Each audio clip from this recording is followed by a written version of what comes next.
comédiennes ukrainiennes évoquent en musique leur pays, la joie de vivre avant l'invasion russe. Et soudain, on se croirait dans un théâtre à Kiev.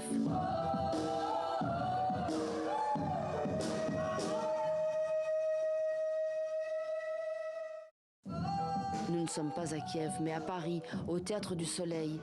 Dès qu'ils sont arrivés en France, il y a un an, ces artistes exilés ont créé cette pièce dans l'urgence. Pour eux, la guerre était devenue artistique. Ils devaient être en première ligne.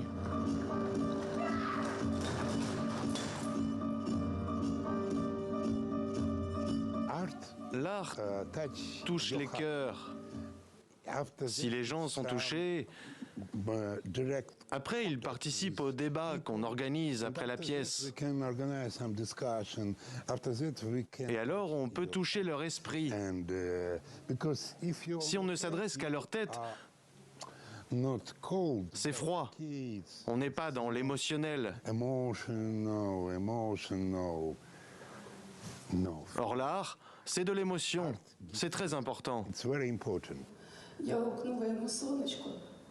Dans cette scène, Anna interprète une victime de viol.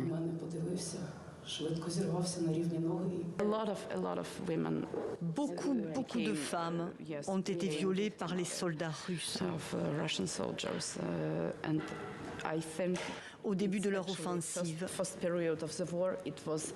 c'était une tactique pour terrifier les gens.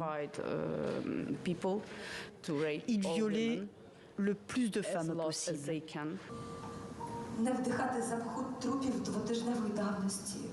Не...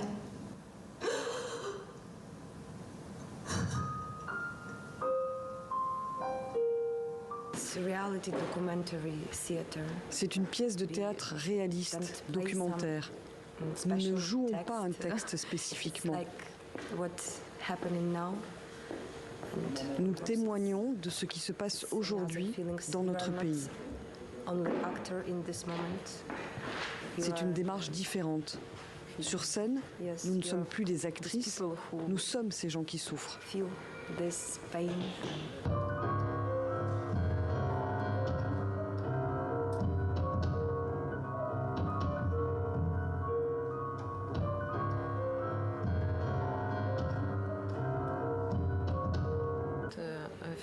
Au début, c'était difficile de jouer, mais petit à petit, c'est devenu plus facile.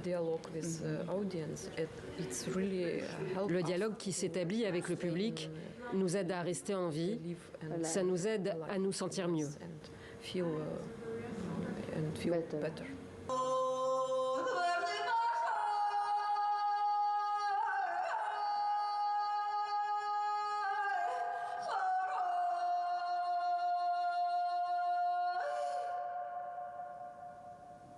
Comme après une bataille, à la fin de chaque représentation, les comédiennes, émues, brandissent leur drapeau.